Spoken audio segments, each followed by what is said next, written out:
Prepare to dive into the heart-pounding showdown that sets our story ablaze. From a single fateful toss of a drink can, yes, you heard that right, an ordinary traveler found himself entangled in a high-stakes struggle involving advanced alien hybrids, hidden conspiracies, and an unexpected alliance with a fierce warrior. This tale unfolds on the rugged world of Valara Prime, where ancient traditions clash with cutting-edge technology, and every step could trigger unstoppable chaos. Will our unlikely hero and his formidable partner thwart a looming threat capable of reshaping the galaxy? To uncover every tense moment in each daring rescue, be sure to follow this story from start to finish. And while you're here, don't forget to subscribe to our channel. Your support fuels more exhilarating adventures, letting us share even grander sagas. Stick around, because if you think you've seen it all, you haven't. Trust us, the best is yet to come. Ethan Cole stood at the edge of a colossal stone gallery, wondering if the metallic blue liquid in his bottle was causing some kind of bizarre hallucination. After all, mere hours ago, he'd been happily enjoying the first leg of his dream interstellar cruise, certain that the biggest excitement he'd faced was the questionable buffet on the passenger ship. Now, on the planet Valara Prime, he watched a towering, 7-foot-tall woman with amethyst skin clash against a monstrous abomination, swirling with insectoid limbs and lizard-like scales, beneath the relentless heat of two blazing suns. A sonorous announcement echoed through the amphitheater, proclaiming something about the sacred combat, and the roar of the crowd only deepened the throbbing in Ethan's temples, an after effect of last night's celebration with free cosmic cocktails. Leaning against a cold pillar, he tried to steady himself. The improbable warrior woman, identified by the floating holographic display above as Zarya Storm of the Moonblade clan, flashed her laser-edged sword, a blade that shimmered silver with each graceful twist of her body. Her white-silver hair captured the sunlight so intensely, it practically glowed around her. Ethan swallowed hard, suddenly aware that the entire planet seemed to be fixated on the spectacle before them. He tried to appear nonchalant, but even his universal translator, an earpiece jammed a bit awkwardly after a bumpy landing, could barely process the rising crescendo of cheers and jeers in the stands. Stripped of any illusions that he was simply having a vacation, Ethan began to wonder if Valara Prime was known for something other than scenic overlooks. It was rumored among the Star Cruise crowd that the natives here had a strict warrior culture, though the brochure had simply advertised scenic canyon vistas and local sporting events. At that moment, the sporting event in question looked more like a fight to the death. "In the name of the ancestors," someone shouted from behind him, causing Ethan to step aside. He needed a better vantage point to see Zarya's confrontation with the chimera-like beast. This genetic nightmare, which the hushed crowd murmured, was a Type 4 hybrid golem, featured elongated claws, crystalline ridges that shimmered with raw energy, and a thrashing tail that ripped pieces from the arena floor. Zarya wore ceremonial armor that left little of her imposing physique to the imagination. Her voice rang out clearly, laced with regal assurance, as she spoke in the local dialect. Despite the translator's occasional glitches, Ethan caught fragments. Honor, clan, and unbreakable tradition. The clang of Zarya's shimmering blade against the beast's forelimb made the crowd erupt in a wave of gasps. A dusty wind blew across the stadium, carrying the scent of scorched rock and sizzling electronics. Ethan grimaced. He wasn't remotely sure how he had ended up in this half-ruined gladiatorial pit, outside the official tour route. The day before, he'd been in a local tavern sampling exotic drinks that threatened to peel the enamel off his teeth. Then, after a series of misadventures involving a flighty guide and a misplaced itinerary, he found himself purchasing a ticket to the highest-rated show in the quadrant, which turned out to be a front-row seat to a lethal combat ritual. Not that he could complain about the view if he overlooked the violent potential for dismemberment. Zarya moved with lethal elegance, every step revealing toned muscles under her alien skin. Her expression remained calm, almost stoic, as the monster's tail struck the ground with punishing force.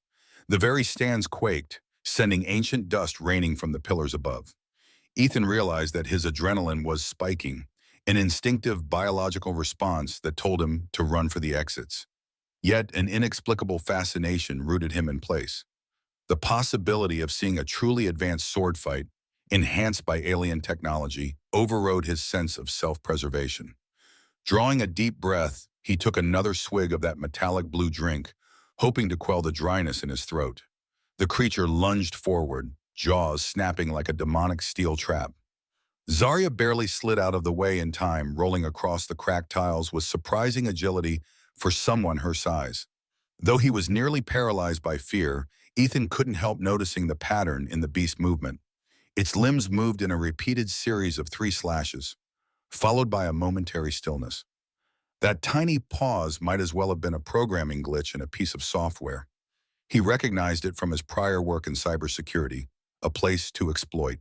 The crowd fell silent as Zarya's blade momentarily clattered against the creature's serrated forelimb, sending sparks skittering across the stone arena. In that suspended heartbeat of time, Ethan's mind raced. He might have been a mild-mannered data specialist from New Seattle, Earth, but he knew pattern recognition like the back of his hand. Despite the utter alien nature of the beast, he detected an almost algorithmic sequence in its attacks. Each flurry of strikes ended with a pivot, as though it were recalibrating. He might have dismissed the observation as meaningless, but something about Zarya's predicament twisted at his gut. She was clearly outmatched in raw strength and speed. The beast's ability to learn from each exchange only magnified its advantage, and already Ethan could see the sweat gleaming on her lavender skin. The stands around him echoed with anxious murmurs in half a dozen alien tongues, words that soared too quickly for his translator. A ring of additional spectators stood around the top tier, some dressed in luxurious robes, others in battered armor, all transfixed by the brutal spectacle. With a final sweeping strike, the monster raked its tail across the floor, sending jagged shards of the arena's stone bounding off the walls. One chunk clipped Zarya's sword arm, forcing her to drop her glowing blade several yards away. A collective gasp rippled through the onlookers, and Ethan's heart lurched in his chest. She was unarmed, cornered by a savage beast that was relentlessly adapting to her every trick. As if to hammer home her impending doom, the massive chimera roared, revealing rows of needle-like teeth. A hush fell. This was the moment, it seemed, when the great champion's story would end in a single fearsome bite. Unable to tear his gaze away, Ethan squeezed his half-empty drink can so hard it nearly buckled in his hand. He felt a hot flash of anger. There was a route to victory, an exploitable pattern, yet no one else seemed to notice. The beast's critical weakness was a neural node at the base of its skull, if the flicker of pulsing lights there was any indication. Judging by the swirling lines of energy, it had to be the interface that regulated all the creature's adaptive feedback. If only someone could land a blow there. The problem? Zarya's weapon was out of reach, and the monstrous chimera was seconds from mauling her. Without thinking, Ethan cocked his arm to toss the empty container toward a glowing recycling station in the far corner. It was a small gesture of courtesy, since littering could earn you massive fines on Earth, and apparently also on Valara Prime. But fate, or cosmic comedic timing, intervened. The can ricocheted off a stony outcropping, bounced sideways off a decorative pillar, and hurtled across the stadium in a perfect arc that defied standard physics. In a bizarre twist that would later inspire 1,000 bar stories, the can smashed into the beast's shimmering neural node. The effect was instant. The beast's feral eyes fluttered, flickering with glitchy light. Its entire body convulsed, as if thousands of lines of code crashed simultaneously. Then, with an almost anticlimactic thud, the chimera collapsed on the spot, its massive form kicking up a dust cloud. In the hush that followed, Ethan stood frozen, his hands still raised as though he could will the can to vanish and undo what had just occurred. Instead, every eye in the arena turned toward him in collective disbelief. It was as if the planet held its breath. Then an explosion of cheers, screams, and frantic conversation erupted from every tier of seating. Giant holographic screens that floated above switched from streaming stats on the fight to magnifying Ethan's startled expression. He gawked up at his own face splashed across an array of neon lights, feeling a flush of embarrassment and confusion. At the center of the arena, Zarya Storm rose to her feet, her chest still heaving from the intense battle. She locked eyes with him across the distance, a spark of curiosity mingling with surprise. A regal figure soon emerged from a private box above the stands, sweeping down the steps with authority. She was taller than many in the crowd, though not as tall as Zarya. Her amethyst complexion bore intricate silver tattoos that seemed to indicate high status. High Matriarch Azora, the display overhead read in swirling text. Azora stepped onto a dais near the center of the arena, lifting her arms to command silence. Her voice, clear and imperious, reverberated. Behold, the sacred combat has produced an unforeseen victor. By conquering the unstoppable beast, the champion from beyond our stars stands revealed. Ethan's translator sputtered, mangling some of the words, but the gist was unmistakable. He swallowed hard, reflexively adjusting the collar of his jacket as if it might keep him from unraveling. Wait, he muttered under his breath. Conquering the unstoppable beast? All he had done was fling a soda can at it. That hardly constituted conquering. Unperturbed by his protests, the stadium roared with approval. Zarya, somehow recovered, marched across the battlefield with that same purposeful grace, stopping just in front of Ethan. She was a full head taller, and he was forced to tilt his chin up. Up close, the exotic silver swirl of her eyes and the faint luminescence of her skin were even more mesmerizing. Before he could summon the nerve to say something coherent, Zarya spoke in her native tongue, her voice like low thunder. The universal translator took a half-second to catch up.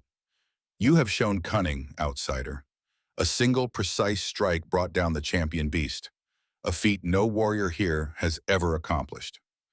Ethan started, his voice cracking. I was just recycling? Her lips curved in a smile that bore a hint of exasperation and amusement. Fortune or skill, the law is clear. He who fells the champion beast is acknowledged as victor. The claim belongs to you. Then her gaze took on an intensity that made Ethan's heart skip. And for me to stand unarmed, to watch your blow land, as it did, that means you have effectively taken my place in the sacred combat. In doing so, you have asserted a challenge, one that ends in the forging of a bond. Ethan blinked. Bond? Like an alliance or something? Before Zarya could elaborate, High Matriarch Azora joined them, regal robes sweeping across the dusty floor. No, she pronounced, her gaze fixed on Ethan with the weight of centuries of tradition. In the ways of the Moonblade clan, our warriors fight in the selection combat for the right to claim a life mate. By your action, you have disrupted the ancient right, effectively securing that claim for yourself. You shall be bound to Zarya Storm by the old traditions. To spurn, this would cause dishonor and possibly war. Ethan's lungs constricted as if he'd been plunged into icy water. Thousands of curious eyes remained focused on him, but he could barely process his own thoughts. Excuse me, he managed to say. This is definitely some cultural misunderstanding. There's no intention. I didn't mean to claim anyone. Azora raised her chin. Intent is irrelevant. The law holds that the one who defeats the champion creature is worthy of the victor's mantle, and thus becomes consort to the clan's chosen warrior. Zarya was competing for that right. Your intervention usurped her trial. Matriarch, Zarya interjected, her gaze still scrutinizing Ethan with a mixture of fascination and wariness. The outsider's victory is unconventional, but it cannot be dismissed. Our edicts leave no room for partial acceptance. Either he acknowledges the bond or breaks it. Both choices carry consequences. Ethan's mind flooded with frantic thoughts. He had expected to enjoy a routine holiday across the star lanes, maybe bring home some souvenirs. Instead, he was apparently engaged to a formidable alien fighter. Attempting a feeble argument, he said, we've never even had a conversation that didn't involve me gawking at you or you swinging that sword. Surely there must be some clause for accidental wins? A faint murmur spread across the stands as people realized the conversation was heating up. Azora turned to the throngs, gesturing for silence. Then, lowering her voice, she leaned in toward Ethan, her tone tempered with reluctant sympathy. In ancient history, a refusal of a sacred union once sparked the blood years, a prolonged conflict that ended only after devastation racked several star systems. We will not see that repeated. She exhaled softly. Believe me, outsider, your presence here is an unforeseen event, yet it has changed the destiny of the Moonblade clan. Zarya is our champion, and now you share that role. Are you prepared to bear it? Looking at Zarya, Ethan felt an odd twinge. She was fierce and startling, but not unkind. Her posture conveyed the energy of a predator, yet her eyes held a quiet inquisitiveness that told him she was more than just a weapon of war. The entire scenario felt preposterous. But so was the notion of traveling to alien planets for a vacation, he mused. I need time, Ethan managed, trying to keep from trembling. This is a lot to process. Azor's expression turned stern. We will arrange for the bonding ceremony to occur at dusk tomorrow. You may spend the intervening time in reflection to see if you will accept or reject the union. But know that a rejection demands a formal dissolution of your victory, which entails grave consequences for everyone involved. Zarya's clan will be dishonored, and you will stand in direct violation of an unbroken code. A fresh wave of dizziness threatened to overwhelm him. Tomorrow? That soon? Zarya offered him a nod, then turned on her heel to address the crowd. She spoke in her people's tongue, reciting a vow of readiness. Ethan's translator caught fragments. No fear, will protect, defend, bound by fate. He swallowed, understanding only that she was publicly acknowledging the union with a stoic acceptance. At that moment, Ethan realized he was caught in something bigger than any single protest he could muster. Fate, tradition, and the swirling mania of 1,000 watchers had pinned him to a choice: go through with this alien marriage, or risk a catastrophic cultural affront. The next thing he knew, attendants surrounded him, bowing and murmuring words that sounded respectful yet urgent. They gathered him up, guiding him off the arena floor and through a series of archways that glimmered with embedded crystals. Just before he vanished from view, Ethan cast one last look over his shoulder at Zarya's retreating figure. She never glanced back. In a swirl of foreign garments and aromatic incense, Ethan found himself whisked into a grand antechamber carved from the same silvery stone that supported the arena. Other Moonblade clan members came and went, all sporting similar patterns of swirling tattoos that indicated lineage and expertise. A few bowed or nodded in his direction, though whether out of respect or curiosity he couldn't say. He suspected the accidental champion had already become a piece of local gossip. A cluster of attendants waited by a recessed doorway where they gently but firmly relieved him of his dust-streaked human clothes. "Hold on, guys," Ethan yelped, trying to salvage some modesty. They offered him a set of ceremonial garb, fitted metallic plates over a black bodysuit, complete with a half cape that draped from one shoulder. He might have thought it looked cool in a cosmic cosplay event, but now it felt like the trappings of an identity he didn't ask for. One older attendant, her violet face lined with age and wisdom, spoke carefully in a way the translator could parse. "We must prepare you for the bonding rite. It is tradition to adorn yourself in clan regalia." He studied the polished chest plate, which bore an etching of a moon crest surrounded by stylized blades. "I can't believe this is happening," and he mumbled. "All because I tossed a can." The attendant pursed her lips. "Your method might have been unorthodox, but you saved the champion's life and felled the unstoppable creature. Such a feat hasn't been seen in many cycles. The clan sees it as an omen." Ethan tried to roll his neck, but the new garments restricted his range of motion. An omen. Perfect. That's exactly what I needed to be, someone's cosmic sign. He momentarily closed his eyes, recalling the hush of the crowd and the unwavering stare Zarya had given him. Despite the swirl of panic in his gut, he had to admit she was remarkable.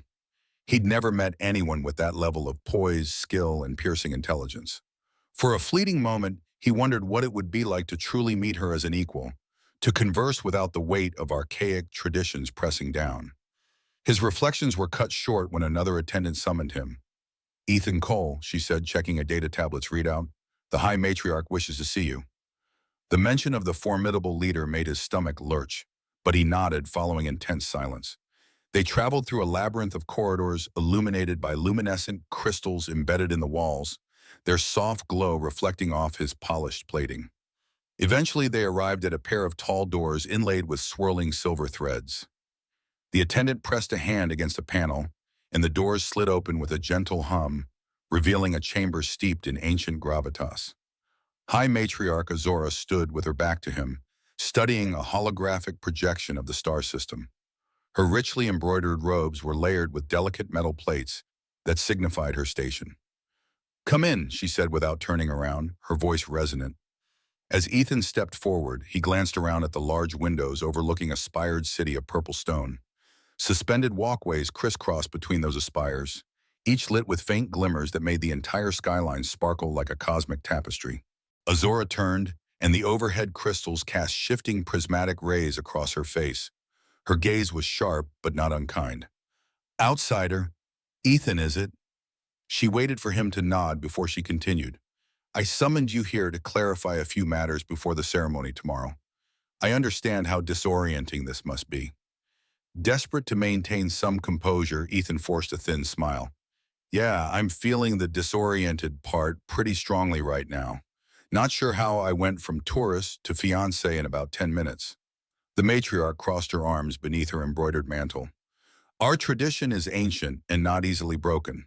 When we first settled Valara Prime, our ancestors established the selection combat as a way to ensure that our strongest warriors, particularly those in line for leadership, chose mates equal in will and courage. In theory, you have proven yourself by besting the creature that none of our own could conquer. Unintentional or not, you've woven yourself into the tapestry of this clan." He exhaled, rubbing the back of his neck. "Does Zarya Storm, does she have a say in this? She fought that monster with everything she had. This forced union, it's not fair to her." A flicker of something like respect passed through Azora's expression. "Zarya has dedicated her life to the Moonblade clan. She understands the responsibilities that come with being one of our elite champions. That said, she will not want a mate who has no respect for our ways. If your hearts are not in alignment, the clan suffers." "Right," Ethan muttered, feeling a pang of guilt. "But there's a difference between respecting your customs and being shoved into them head first." Azora tilted her head. "Indeed, and if you reject the union, you must challenge the outcome of the sacred combat through formal channels. Such a challenge has steep penalties, not only for you but for Zarya. It could cause strife or even violence among the different clans who have a stake in these rituals. We exist in a delicate balance. The slightest spark can kindle old grudges." He considered this, his mind spiraling. "What if I just vanish? Slip away on the next cruiser off-planet? Do your traditions account for a fiancé who flees?" The matriarch's eyes narrowed. "Yes, they call it desertion, punishable by life exile from all clan-controlled worlds. Not to mention, it would brand Zarya with the stigma of a broken vow, jeopardizing her future leadership. The repercussions would be dire." She paused, her tone softening. "Do you truly wish to damage her standing in that way?" Biting his lip, Ethan realized that even if he lacked personal ties to this planet, he couldn't stomach destroying someone else's life, especially not someone who just risked her own in battle. "No," he admitted, "I don't want to ruin her prospects." Azora offered a gentle nod. "Stay for the ceremony. Learn about our ways. A path may reveal itself that is more accommodating than you imagine. My clan prides itself on forging alliances, even unexpected ones." Before he could respond, a small chime echoed through the chamber, indicating a visitor. The doors slid open to reveal Talia, a tall, violet-skinned woman with silver filament patterns on her cheeks, a sign of the technology sector. She carried a console tablet, her expression urgent. "High Matriarch, we have discovered something unsettling about the creature used in the selection combat. Its vital data was tampered with, and the entire specimen disappeared from storage moments ago. We suspect unauthorized activities in the labs." Ethan's brow furrowed. "Somebody took that giant chimera corpse? And for what, a trophy?" Talia shot him a look of surprise mixed with reluctant admiration. "Potentially more. Our scans indicate they extracted the neural control node, the piece that Mr. Cole destroyed with his projectile. They might be studying it to replicate the beast's adaptive programming." Azora's face hardened, her lips thinning in concern. "We cannot allow such technology to be unleashed unchecked. If replicated or modified, these beasts could threaten not just the clan, but the entire region. Talia, begin an inquiry. Double security on all research installations." Her stance radiating urgency, Talia nodded. "And the ceremony tomorrow?" Azora's gaze slid to Ethan. It will proceed as planned. If conspirators are at work, any delay may be seen as weakness. Let them think us distracted by the bonding while we quietly investigate. Ethan cleared his throat, anxiety clenching his stomach. Wait a second. There's a missing super beast in a possible conspiracy, and you still want to hold a wedding? Couldn't we maybe postpone this big life event? Azora's expression was unwavering. No, we show no fear. To do otherwise invites conflict. Protecting our traditions is as much a defense as any blade or shield. Feeling the weight of her words, Ethan merely nodded. He was being swept into a vortex of ritual, diplomacy, and clandestine threats. If he wanted any chance of surviving this, physically, mentally, or emotionally, he'd have to keep his wits about him. That night, Ethan was sequestered in a secluded guest suite high in the spires of the Moonblade stronghold. His window overlooked a glittering cityscape of crystalline towers, each pulsing faintly with embedded lights. He couldn't sleep, even though the plush bed beckoned. Instead, he paced the suite, replaying the day's events in his head. The terrifying fight, the improbable soda can toss, the crowd chanting in an alien language, Zarya's intense stare, and now rumors of a stolen genetic monstrosity. Wandering the suite, he found a data console that offered limited access to clan archives. After fiddling with the device, nearly crashing at once, he managed to call up a selection of historical texts. Through a combination of the universal translator and some guesswork, he learned more about the selection combat. It began centuries ago to ensure that only the fiercest, smartest warriors led the clan. Over time, it transformed into a ritual where champions proved themselves, and as a result, gained the right to choose a life mate. Each mate was meant to be both partner and counselor, someone strong in complementary ways. A crucial detail, the bond is lifelong, deeply entwined with the clan's social fabric. He also discovered that the Moonblade clan had survived numerous trials. Skirmishes with rival clans, off-world attempts to colonize Valara Prime, and internal power struggles. Often their success stemmed from the cunning of those who knew how to blend tradition with innovation. One name recurred in the records, Soraya. She was a lesser matriarch in the final century of the War of Splintering. The text portrayed her as an advocate for radical technological progress, often clashing with the more conservative leaders. No direct mention connected her to current events, but Ethan's instincts prickled. The name might become relevant. Amid these revelations, his thoughts inevitably returned to Zarya. He stared out the window, imagining her next door or somewhere in the fortress, possibly tossing and turning as well. Did she resent him for intruding on her destiny? Or was she pragmatic enough to accept a union forced by cosmic circumstance? Guilt simmered in his chest. He didn't want to sabotage her life, but he also couldn't see how they'd find middle ground. Unless the clan's history suggested that outsiders had, on rare occasions, become valued allies. Perhaps if he could show genuine respect for her culture while also sharing his own skills, like the pattern recognition that led to the creature's downfall, they might forge a legitimate partnership. Suddenly exhausted, Ethan dropped onto the bed, yet sleep still eluded him. Tomorrow he'd stand in a ceremonial arena wearing alien finery, reciting vows he barely understood, vowing to remain united with someone he'd known less than a day. The idea was absurd, and yet something in him whispered it wasn't entirely insane. If Zarya was more than just a stoic warrior, if she carried dreams and doubts, maybe they could navigate this labyrinth together. Morning came all too soon. The sun's light streamed through the crystal window, and a soft chime awakened him from the half-sleep he'd finally drifted into. Dressing in the regal attire left by the attendants, Ethan couldn't help feeling like a character in a holodrama. Sweaty palmed, he stepped into the corridor where a pair of guards waited to escort him to the binding ceremony. He wondered if, in the swirl of tradition and potential danger, he might discover something precious enough to justify the madness. Or if the madness was the entire point. The rising twin suns of Valara Prime spilled their light into the grand ceremonial courtyard, bathing towering banners and shimmering crystals in a rose-hued glow. With each step, Ethan Cole felt the newly fitted boots pinch his heels, reminders that he was still an outsider in this alien realm. He'd been escorted by two stern-faced guards through corridors that twisted like labyrinthine vines, until at last they emerged onto an open terrace. Arrayed before him were dozens of onlookers, all dressed in their finest finery. Robes woven with metallic threads, armor plates etched in swirling symbols, and elaborate headpieces adorned with precious stones. At the far end of the courtyard stood a dais of polished stone. There Zarya Storm awaited, her amethyst skin luminous in the early sunlight. She wore ceremonial armor similar to Ethan's, sleek black plating with silver filigree that evoked the shape of crescent moons. But hers fit her tall, athletic frame as if designed by some cosmic tailor. Beside her loomed a table set with ritual objects, an ornate dagger, a shallow bowl, and a small orb that pulsed with inner light. Ethan's heart thudded wildly in his chest.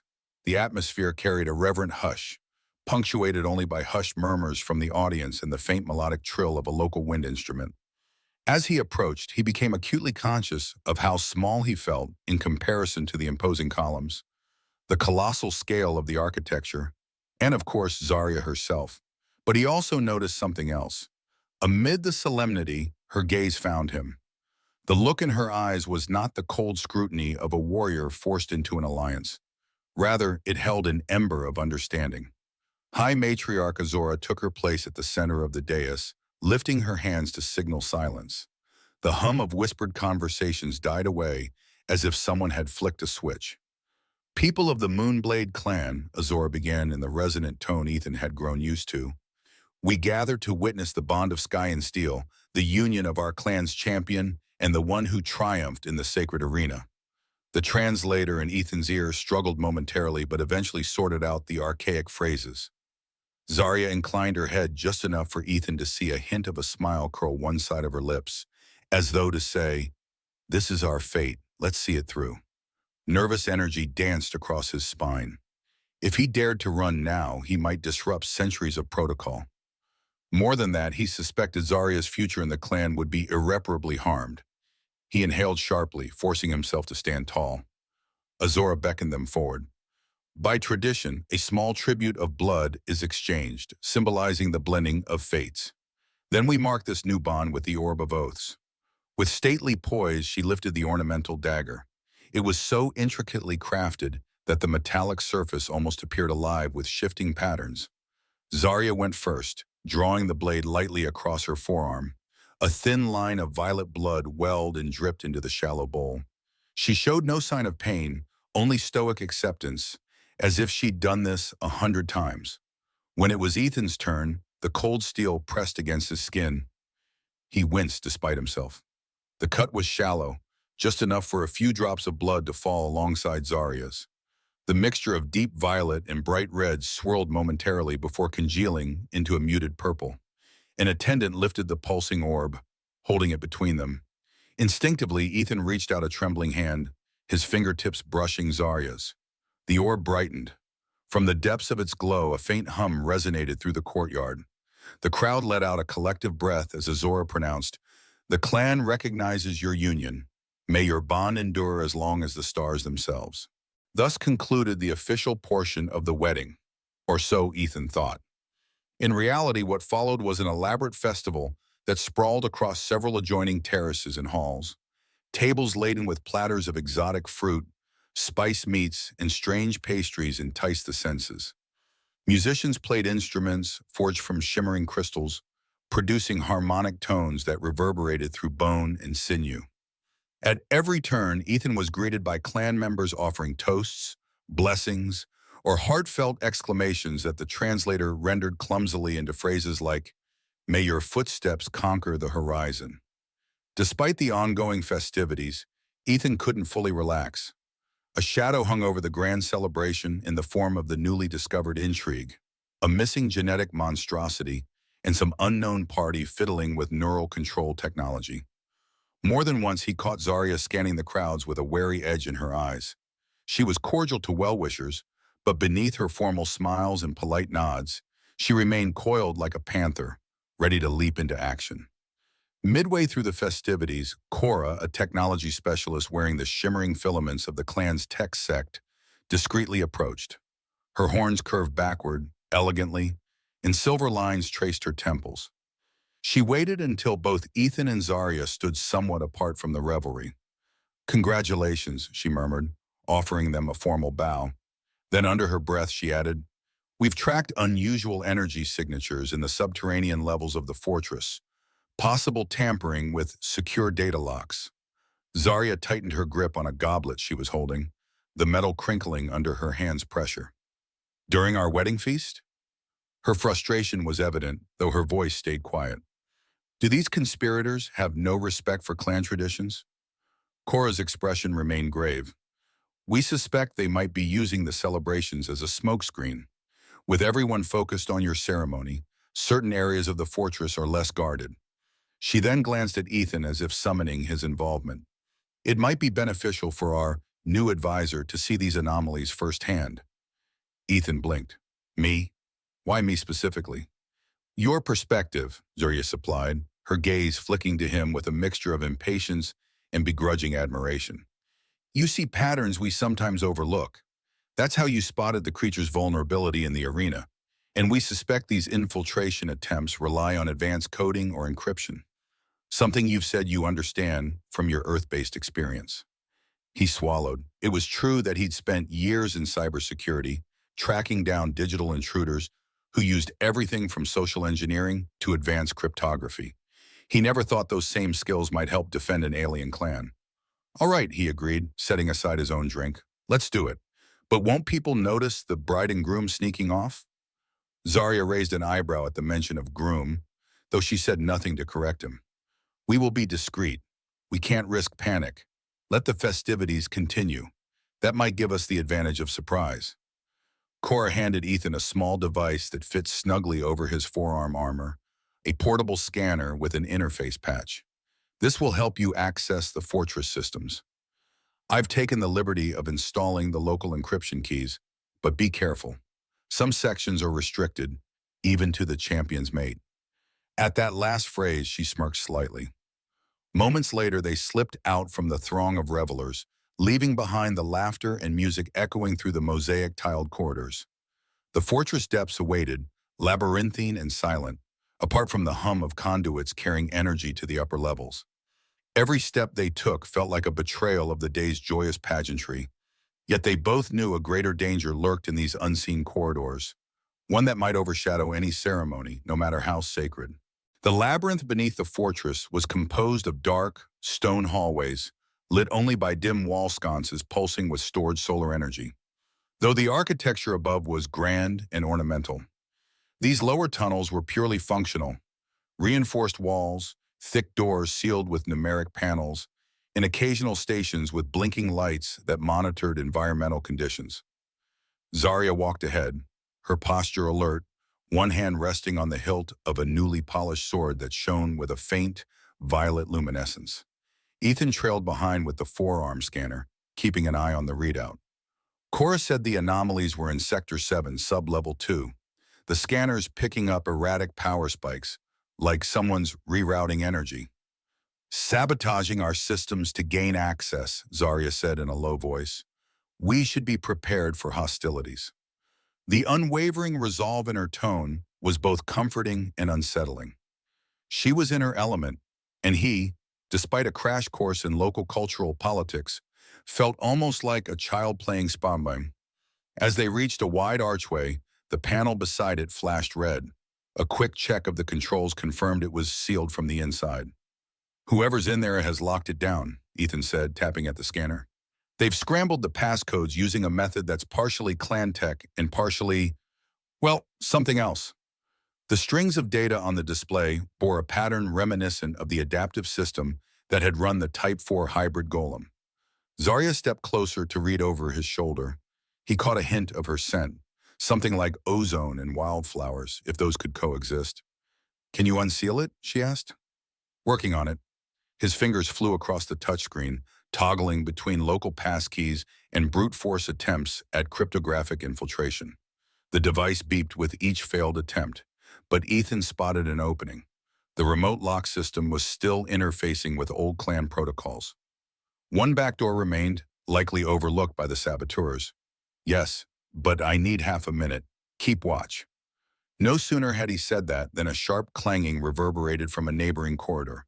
Three figures emerged, each clad in dark, lightweight body armor etched with a faint crest that Ethan couldn't identify. "Stop!" barked one of them, a tall warrior with angular features and a shock of silver hair. They held futuristic rifles that hummed with charging energy. Zarya advanced, placing herself between Ethan and the intruders. "Identify yourselves," she demanded, raising her sword. One intruder snorted. "That's rich, coming from the champion who sold out our ways," standing with an off-worlder. He spat the word like it was a curse. "You won't interfere with the lady's plan." An uneasy chill slid down Ethan's spine. The lady? Could they be referencing another matriarch or some high-ranking clan leader gone rogue? "Ethan," Zarya hissed, never taking her eyes off the armed figures. "Get that door open." He resumed his frantic tapping while she lunged forward. Her sword sang through the gloom, meeting the crackling discharge of the rifles as they fired. Sparks and arcs of light lit the corridor.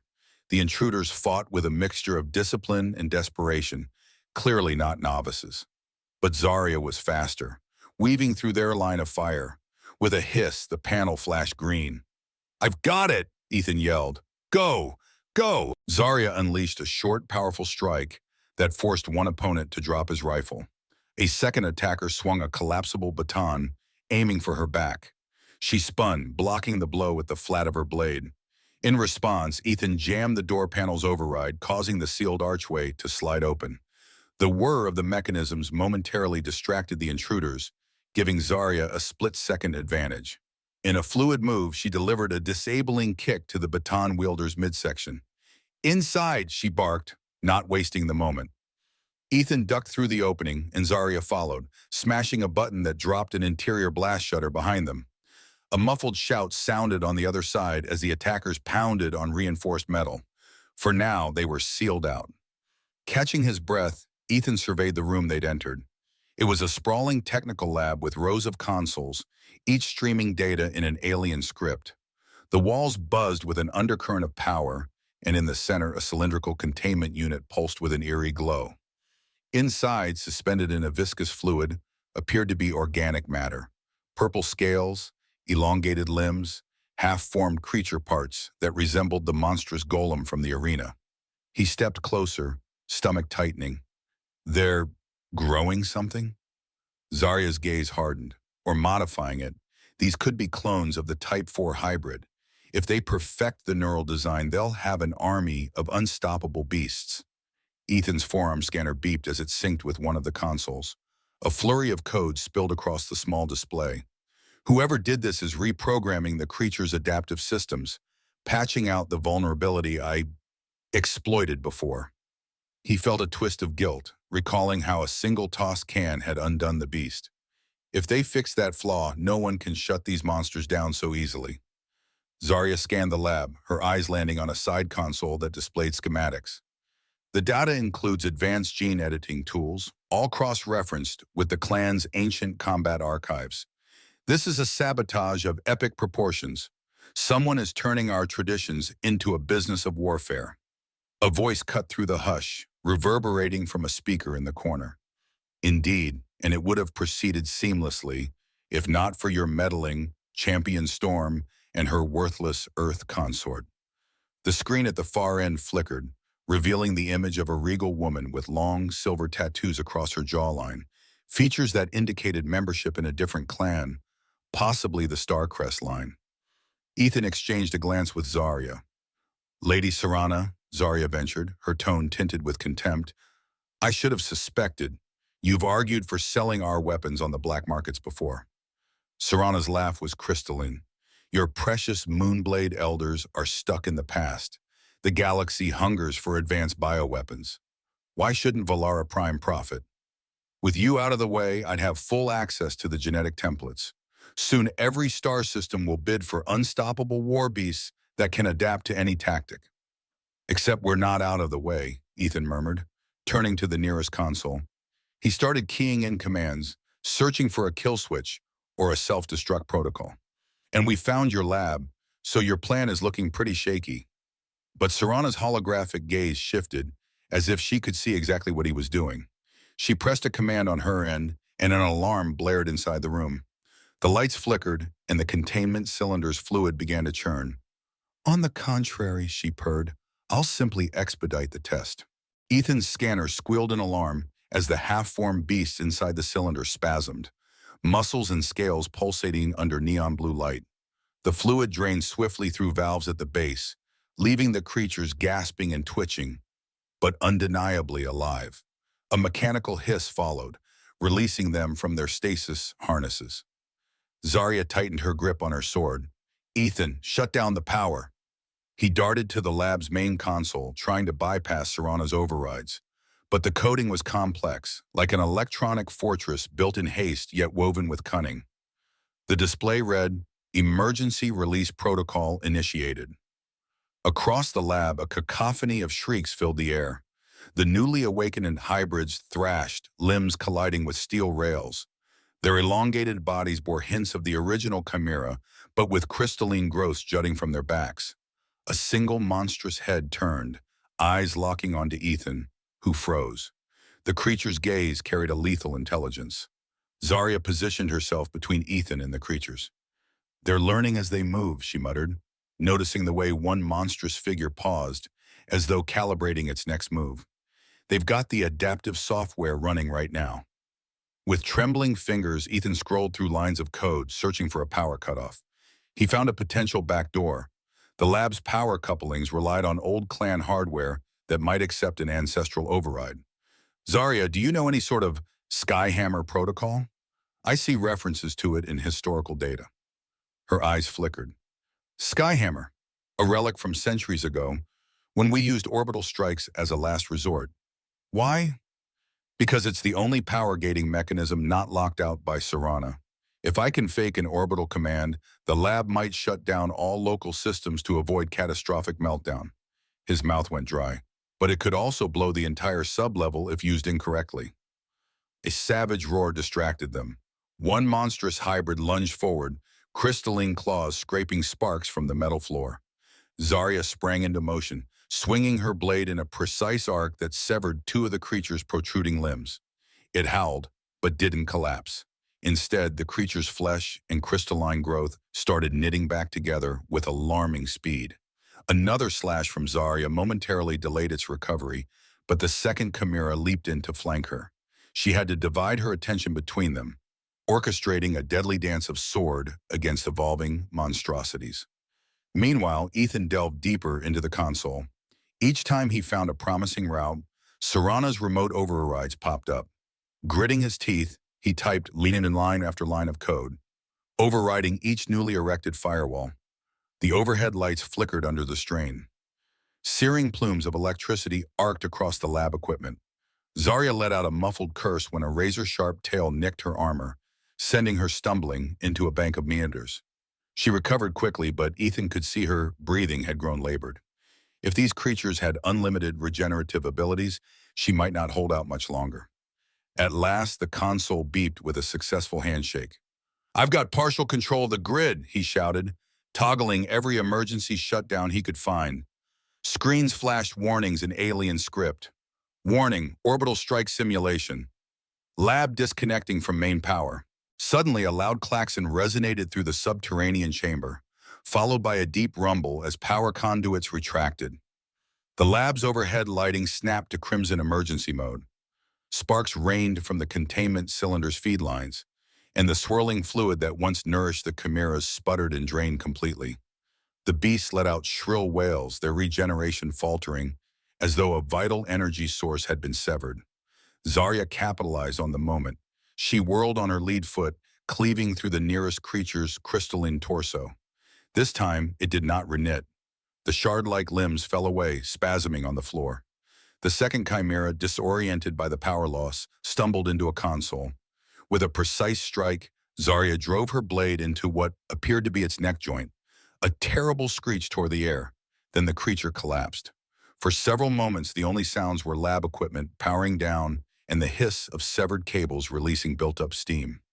Ethan carefully stepped around the fallen hybrids, adrenaline surging in his veins.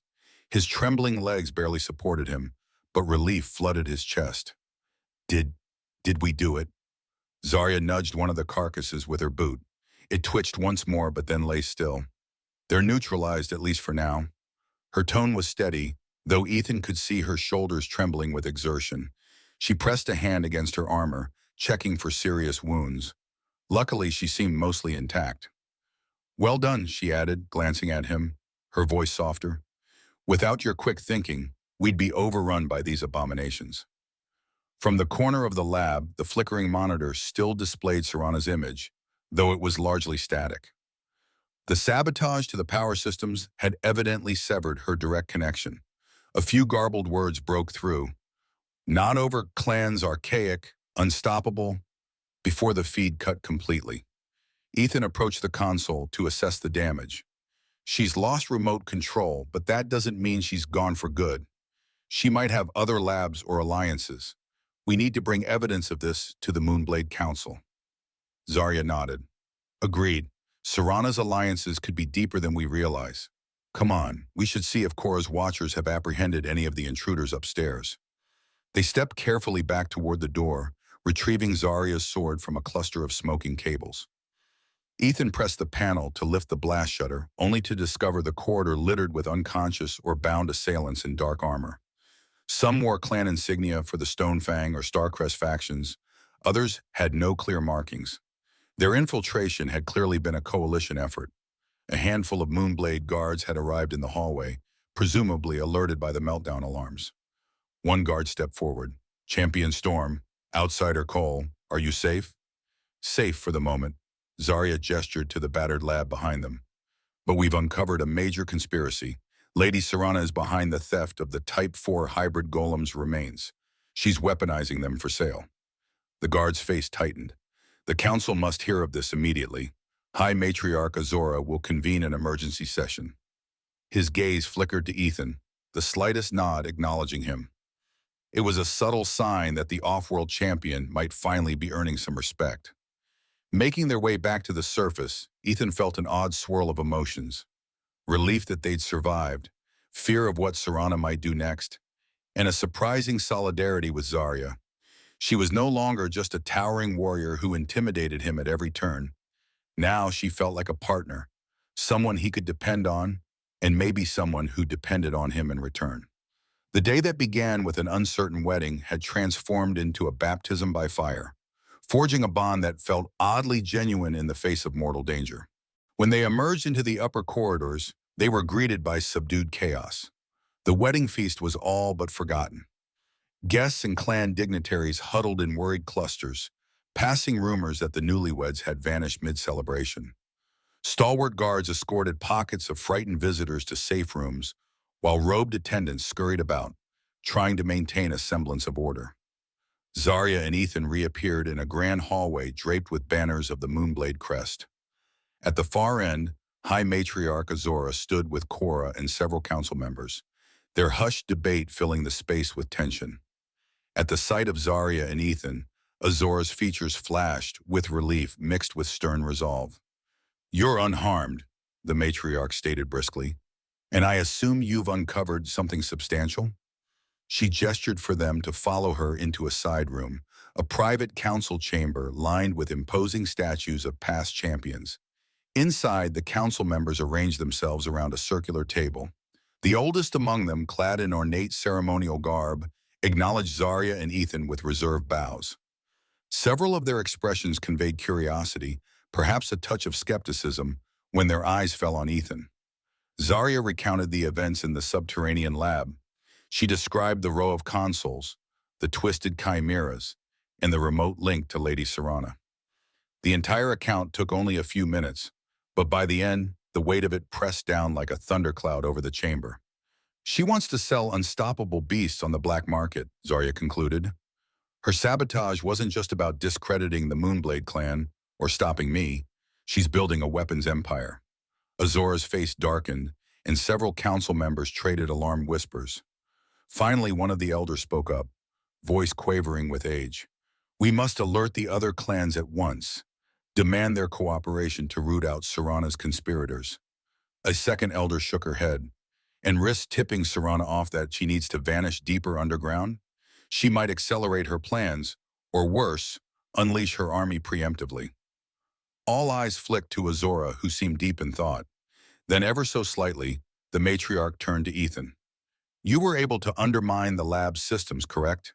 And the sabotage suggests Serana's network might rely on similar vulnerabilities. What do you propose? Ethan blinked. It wasn't long ago that he was a near anonymous tourist.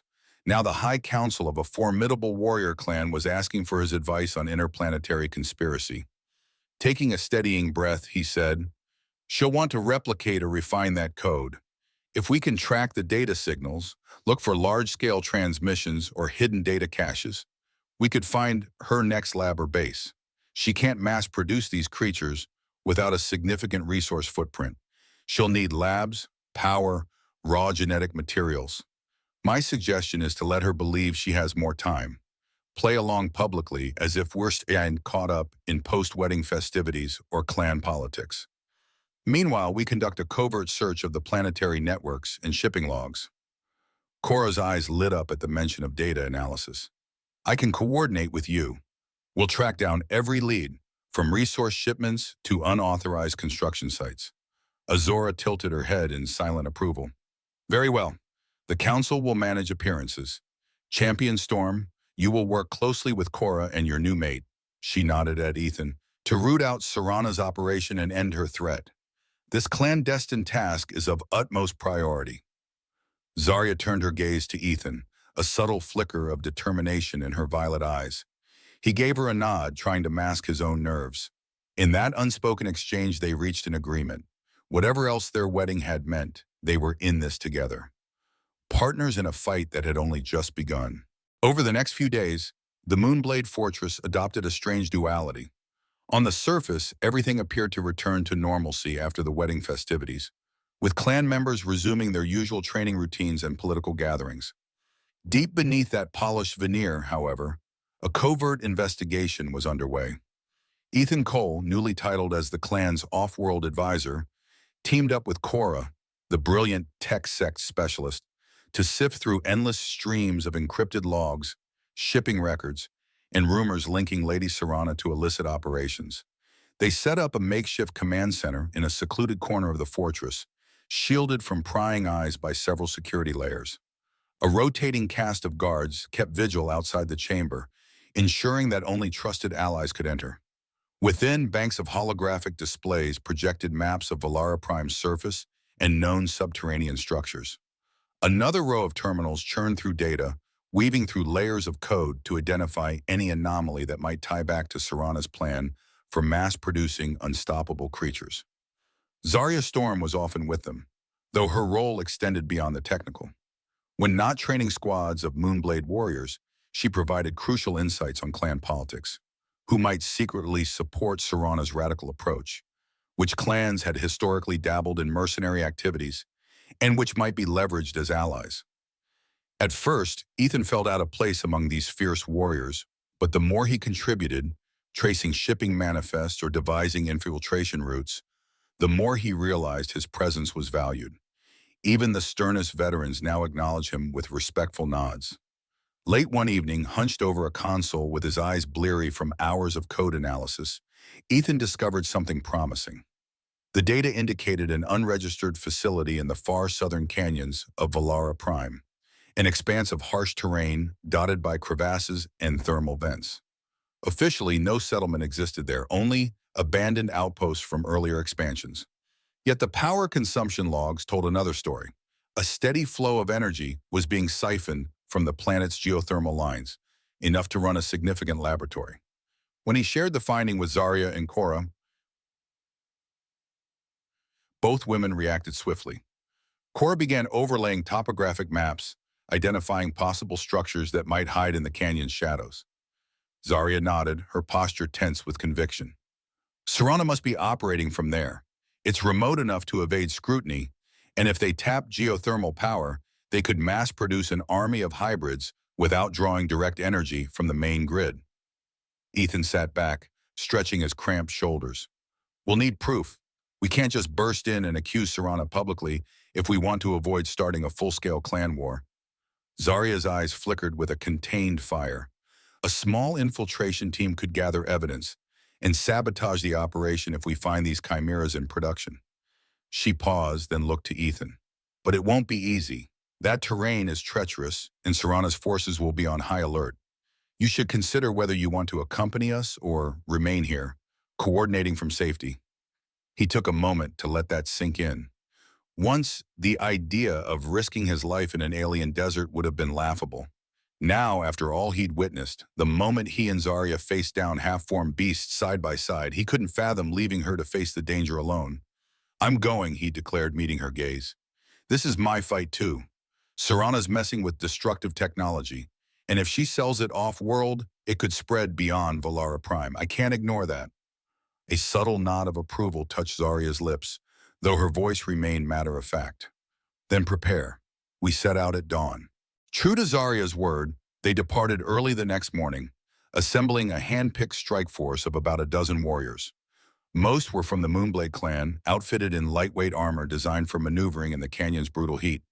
Cora accompanied them, intent on gathering the incriminating data on site. A hush of pre-dawn light bathed the fortress courtyard as they quietly boarded two skiff-like craft, hover vehicles powered by anti-gravity engines that purred with an understated hum. Ethan took a seat in the forward skiff, secure in the knowledge that Zarya was perched beside him, scanning the horizon with focused intensity. Her presence steadied his anxiety, reminding him that, while this mission was fraught with peril, they weren't going in blind. They had months of clan training, centuries of tradition guiding them, and a determined group that had proven its mettle. The pilot, a stoic warrior named Theron, gave a curt nod before activating the craft's propulsion. With a soft glow beneath the skiff, they rose into the dawn sky, gliding southward. The journey was a study in geological extremes. Rugged mountains gave way to vast stretches of canyons etched into the planet's crust like the scars of a colossal beast. Thermal vents spewed plumes of shimmering heat, distorting the air in mirage-like waves. Below, Ethan could see the winding route of ancient trade paths, half swallowed by shifting rock slides. Cora rode in the second skiff, monitoring scanners that tracked the faint energy signature they'd uncovered. Occasionally, she transmitted updates. "We're closing in on the spike, another 30 kilometers. Zarya, meanwhile, remained silent for much of the flight, her brow furrowed. Ethan had learned that, when she concentrated, it was best not to disturb her. Eventually, though, she glanced his way. "Our infiltration plan is straightforward," she explained in a hushed tone. "We land at a safe distance, approach on foot, and set up a perimeter. If we confirm Serana's presence and find evidence of her advanced chimera labs, we retrieve it. Then, if possible, we sabotage her operations. But if we can't do so without risking the entire team, we'll withdraw and bring down the might of the Council." He nodded, a new wave of tension settling in his chest. And if Serana's mass-producing these creatures, a muscle tightened in Zarya's jaw. "We do what must be done." She paused, acknowledging the gravity of that statement. "I won't lie, this could be bloodshed on a scale our clan hasn't seen in decades. We cannot let her release these abominations into the galaxy." A crisp beep from the pilot indicated they were nearly there. The canyon's sheer walls towered around them as the skiffs eased into a discreet ravine. Everyone disembarked quietly, keeping voices low. The stench of sulfur from nearby vents clung to the air. Although the sun was still low, the temperature felt akin to a furnace, sweat already beading on Ethan's brow. He double-checked the small survival pack strapped around his waist, a water filtration canister, a data tablet, and a compact sidearm the clan had hastily trained him to use. Zarya signaled for a quick briefing. "Our target is approximately a kilometer ahead, behind those ridge formations. Cora, you and I will lead the infiltration group. Theron stays here with half the warriors as backup. Ethan, you'll be with me. Help Cora slice into whatever systems we find. Move in pairs, maintain constant comm contact. Let's go." No one spoke as they formed up, each member of the team radiating an air of controlled determination. As Ethan followed Zarya into the canyon's winding passage, he couldn't help thinking this was all surreal. Less than a month ago, he was just a tourist. Now he was married to a formidable warrior on a clandestine mission to thwart an interstellar bioweapons ring. Part of him marveled at the improbability of it. Another part realized that improbabilities had become his new normal. The narrow passage soon opened onto a hidden plateau, partially concealed by jagged rock spires. Peering around the last boulder, they caught sight of a facility carved into the canyon wall. From the outside, it appeared mostly natural, with only a few metallic surfaces reflecting the sunlight. But occasional vents of steam and a faint hum hinted at extensive machinery beneath. Cora whispered into her comm, "Energy readings are off the charts.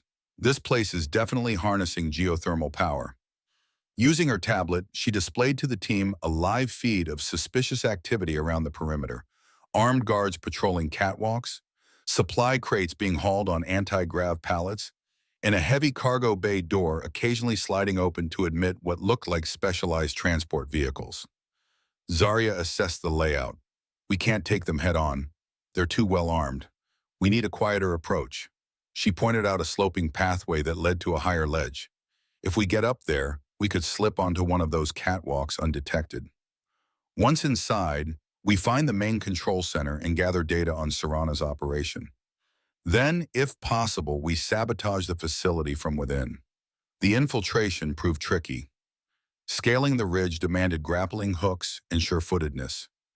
Ethan found himself clinging to heated rock faces, dust choking his lungs, while Zarya moved with near feline grace above him. Even the other clan warriors who joined them grunted in exertion.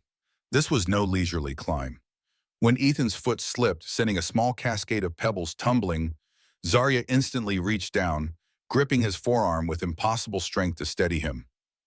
Heart pounding, he muttered a breathless, "Thanks," to which she only nodded, her eyes scanning the canyon for signs of alarm.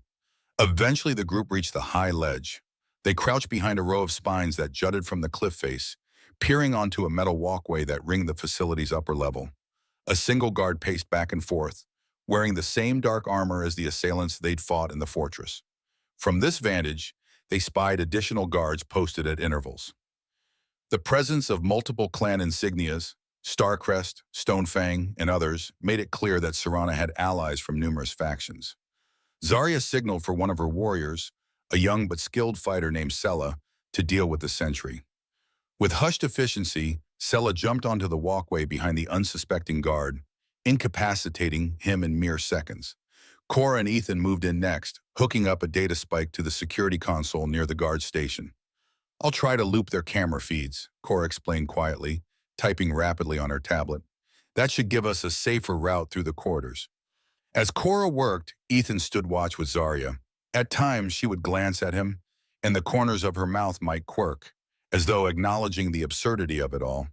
But neither said a word, the tension too high to allow for idle conversation. The dusty wind whistled past them, carrying the faint metallic odor of hot machinery. At last, Cora signaled success. "All right, the cameras are stuck on a loop for at least a few minutes. Let's move before they realize something's off." One by one, the infiltration team slunk through an open hatch, leaving behind the scorching light of the canyon for the dim, humming corridors of Serana's hidden complex. Inside, the temperature dropped, though the air felt thick with humidity, a byproduct of the geothermal processes powering the installation. Conduits snaked along the walls, venting streams of vapor. The architecture was a mishmash of Starcrest aesthetic, sleek metal plating with swirling patterns, and hasty retrofits, likely done to accommodate the Chimera breeding technology.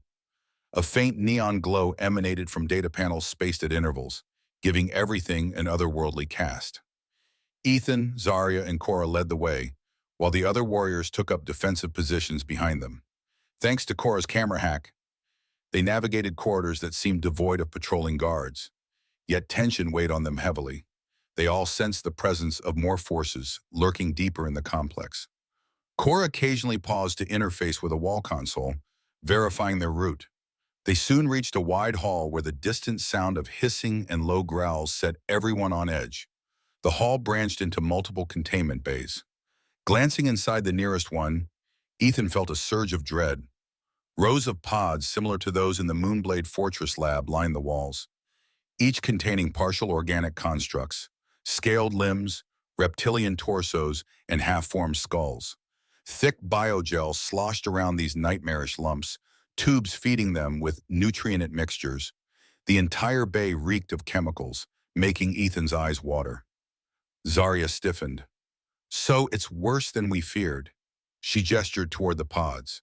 Serana must be close to perfecting her mass production pipeline.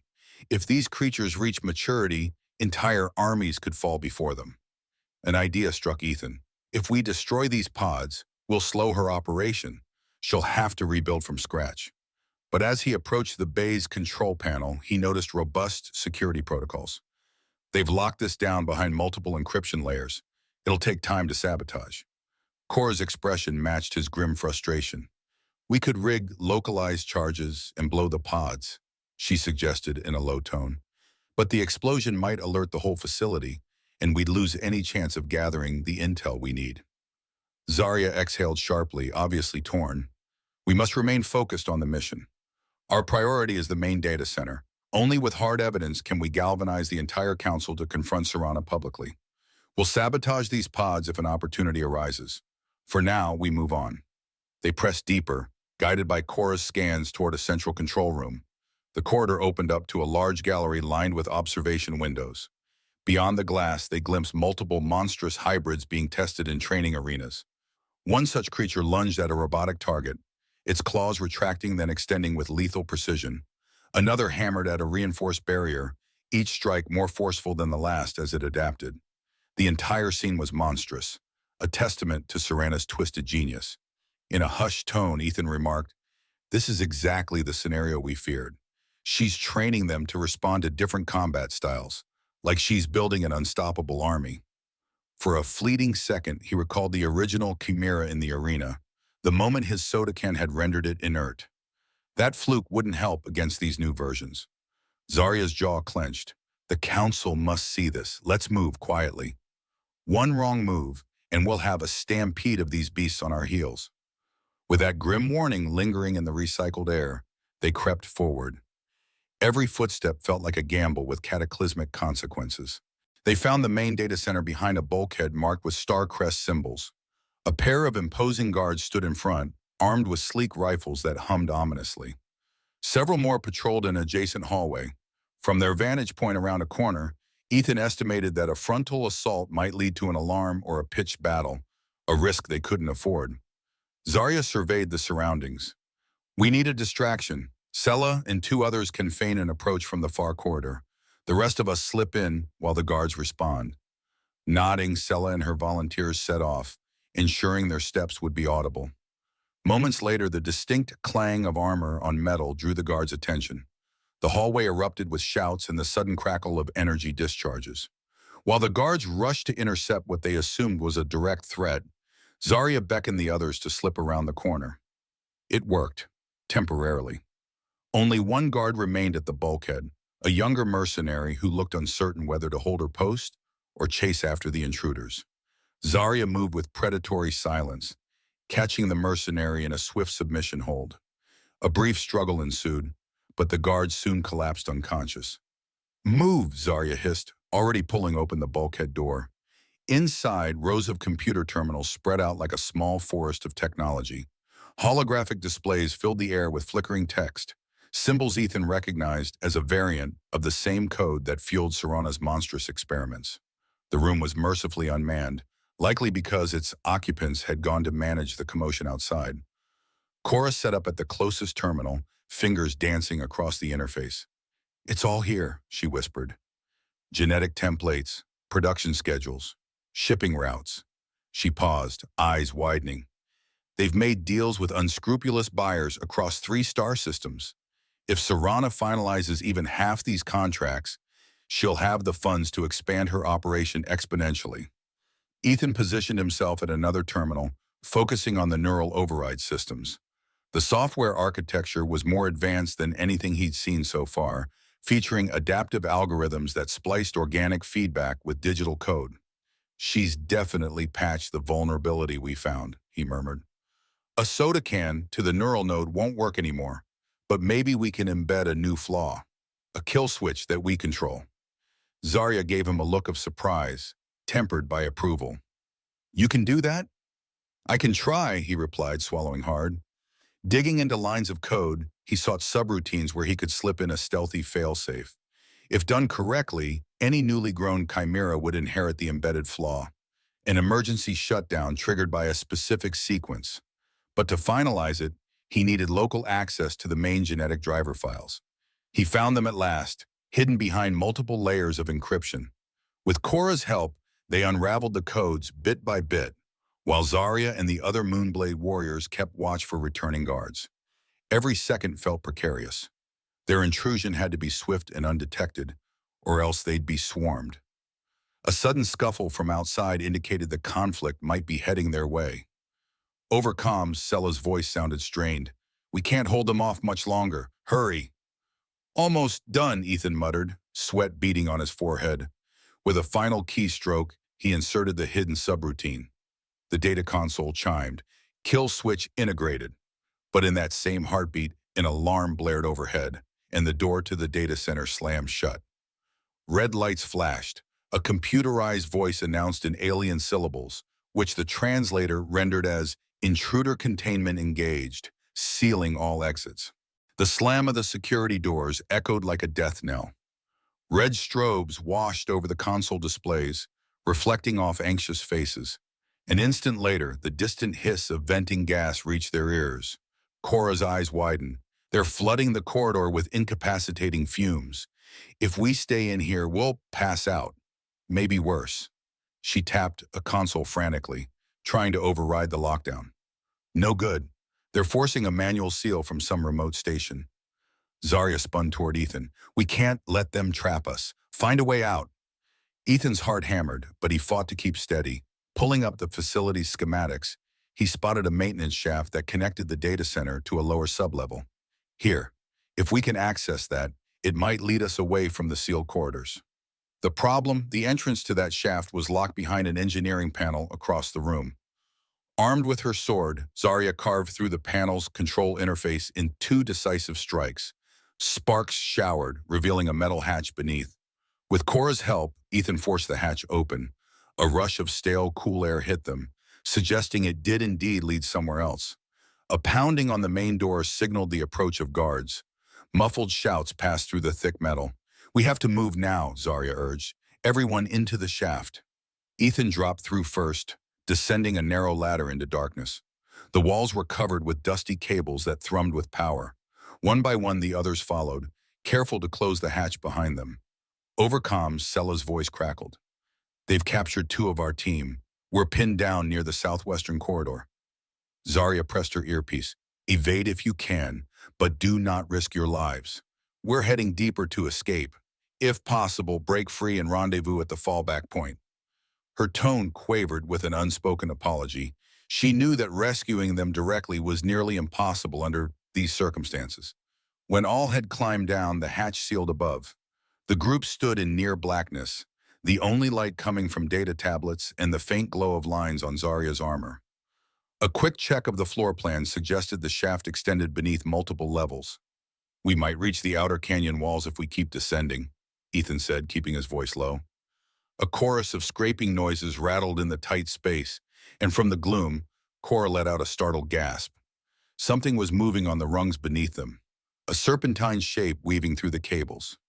Zarya aimed a small beam of light, revealing a creature about the length of a human arm, its body covered in segmented plating. With a clicking hiss, it lunged at them. One of the Moonblade warriors reacted first, smashing the creature aside. But it unleashed a high-pitched screech that reverberated painfully. Moments later, more skittering sounds resonated up and down the shaft, as if an entire swarm of these security drones had been deployed.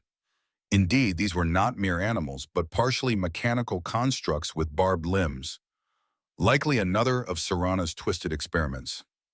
Ethan cursed under his breath, checking the precarious ladder. "Climbing down with an army of these things on our tails doesn't sound great." Zarya set her jaw. "We fight them off here, or they'll overwhelm us in a narrower space. Warriors, hold your ground."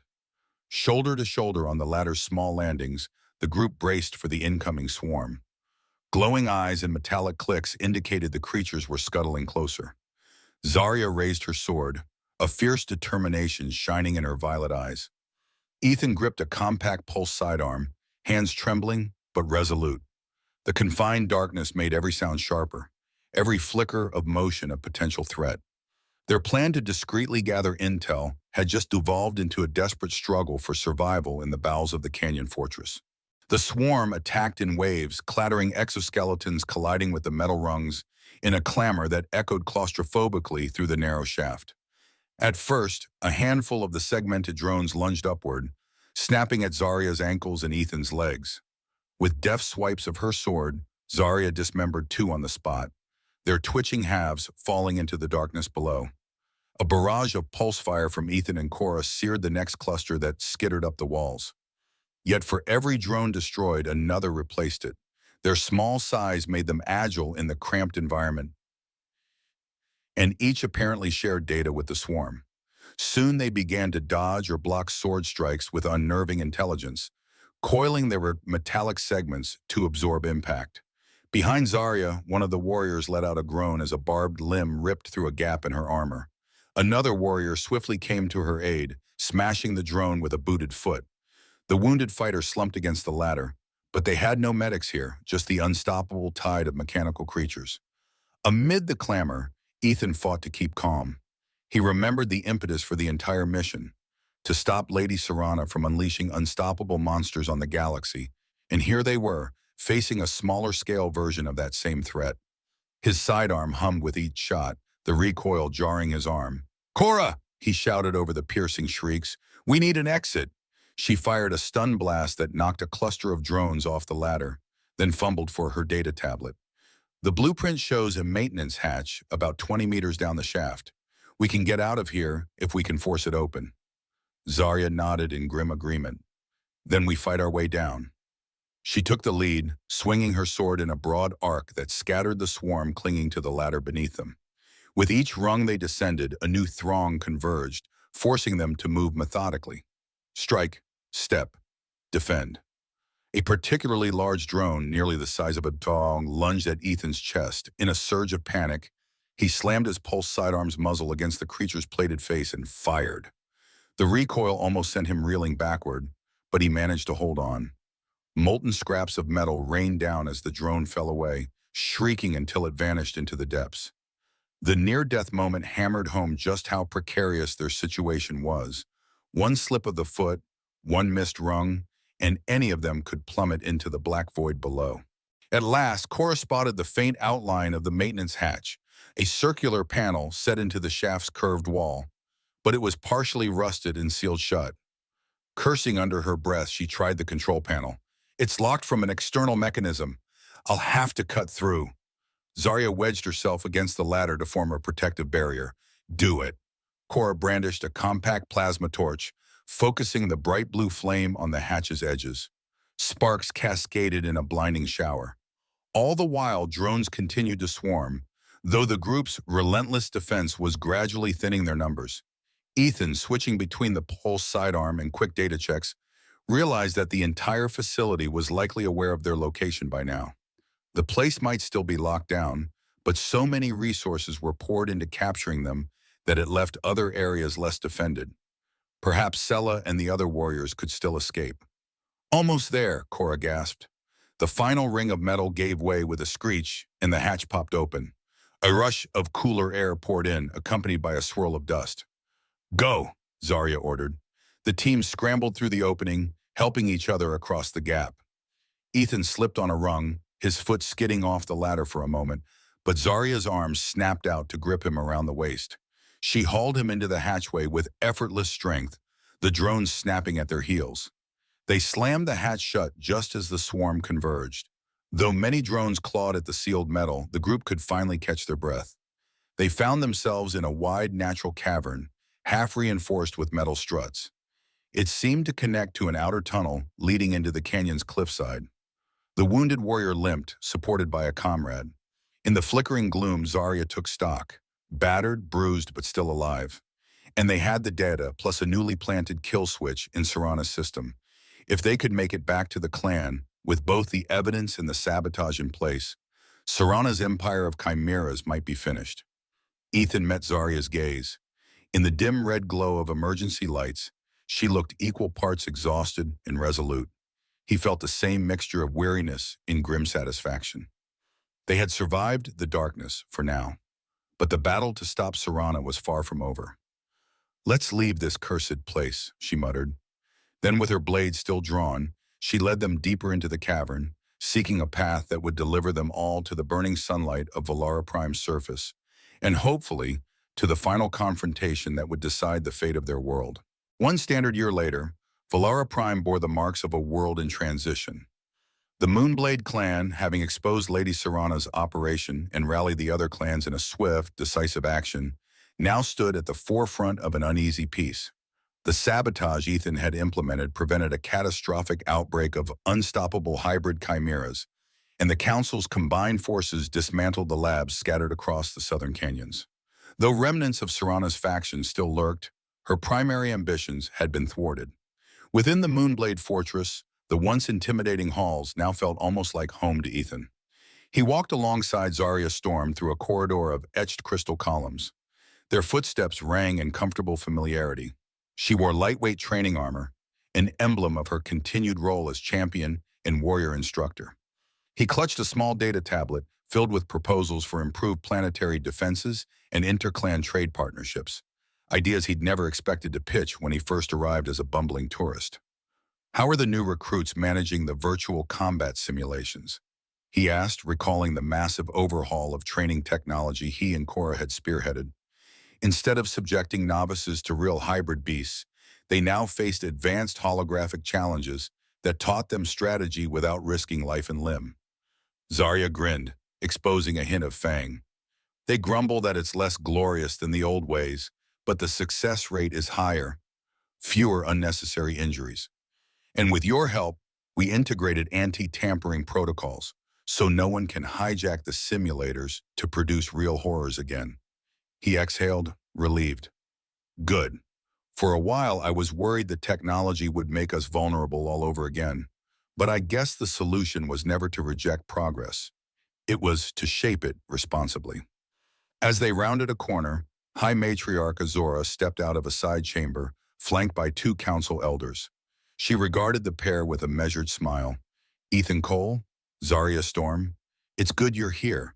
The council has approved your latest security recommendations. We'll broadcast them to the entire planet by next week." Zarya bowed slightly. Ethan did his best to mimic the gesture without awkwardness. Azora nodded in satisfaction. "The synergy between clan tradition and outsider innovation continues to strengthen us. Keep at it." After the matriarch departed, Ethan turned to Zarya, an amused light in his eyes. "I'll never get used to being called an outsider when I've been here for a year. But hey, at least it's not intruder anymore." She gave his hand a brief, firm squeeze. The casual intimacy between them had deepened over the months, nurtured by shared trials and triumphs. They still had their disagreements. Her warrior instincts sometimes clashed with his cautious problem-solving, but they'd become partners in every sense that mattered. "You'll always be an outsider in some ways," she teased, "but also part of the clan in others. That duality is your strength, and ours." From a window carved into the fortress wall, they observed Valara Prime's dual suns dipping below the horizon, painting the sky in hues of lavender and gold. In that panoramic view, Ethan could still feel the echoes of the day he'd tossed a soda can and changed his destiny forever. Smiling at the memory, he placed an arm around Zarya's shoulder. "Here's to improbable beginnings," he said softly. And as the planet's twilight crystals began to shimmer, they stood side by side, knowing that even if the path ahead held new challenges, they would face them together. Champion and advisor, warrior and dreamer, each forever changed by the other. Looking back on every twist and turn, it's incredible to see how one impulsive act sparked a domino effect of courage, trust, and camaraderie.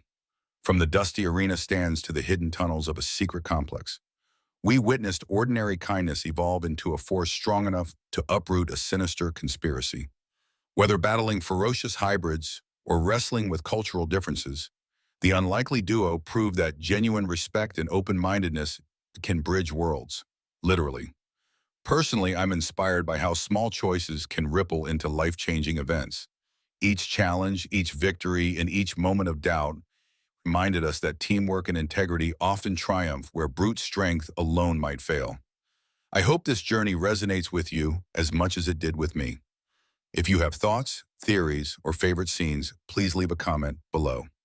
Let's spark a conversation and keep the spirit of adventure alive together.